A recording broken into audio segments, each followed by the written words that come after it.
Weewaawo mwebale nnyo abasasi baffe wabula tuvumirira ebikolwa eby'ekika nga ekyo.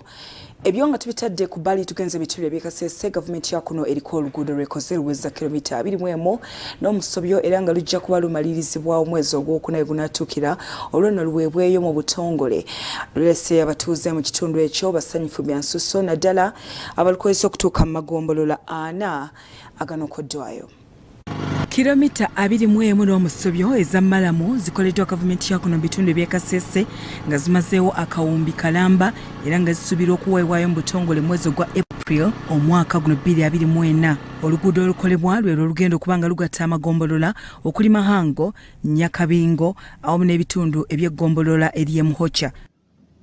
Okusinziira ku ssentebe wa disitulikiti y'e Kasese omwami Elifaz Muhindi, disitulikiti egenda kubeggulawo enguudo zonna era nga zakuyamba nnyo okugonza ebyentambula eri abantu naddala eri abo abatwala ebyamaguzi mu butale obw'enjawulo. We have a program of opening up roads in the mountain according to NRM manifesto and ensuring that our people can have their produce transported to the markets so that when the roads are open they will be able to transport their coffee, their Irish potatoes, their bananas, their cassava flour, name them.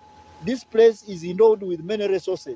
Muhindi yagamba nti oluvannyuma lw'okukola oluguudo olwa Nyakabingo Muhango bajja kusimba emiti okusobola okwongera okulukuuma so nga ate embeera y'oluguudo kijja kuba kirooto ekituukiridde eri abantu abawangalya mu bitundu eby'omu nsozi. We are even going to embark on the project of planting trees along the road so that the sides of the roads are protected and the soil are not swept anymore. And we have sensitized the community not to tamper with the offshoots. Once offshoots are put in place, it helps water to run, not to erode the road, so that the road will be protected. And we have even told those who are making bricks along the road to stop. Honorable Jeremiah Bwanandeke ono kansala akiikirira eggombolola ly'e Muhango ku disitulikiti agamba nti disitulikiti yakola bulungi nnyo okuwaayo ensimbi okukola oluguudo luno lwa Nyakabingo Muhango lwagamba nti lujja kwongera okusitula ebyobusuubuzi.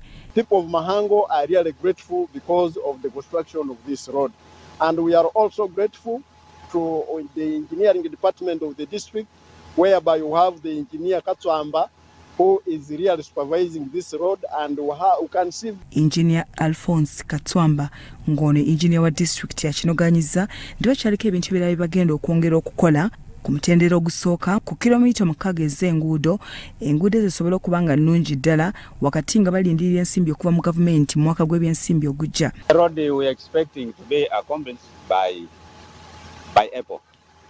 By April we shall be done, because we are now going to begin the works of culvert installation. So we expect by April, by end of April, we shall be done with. Twogeddeko n'omutuuze omu n'akinoganya nti oluguudo luno okukolebwa lugenda kusitula ebyobusuubuzi naddala mu ggombolola ery'e Muhango.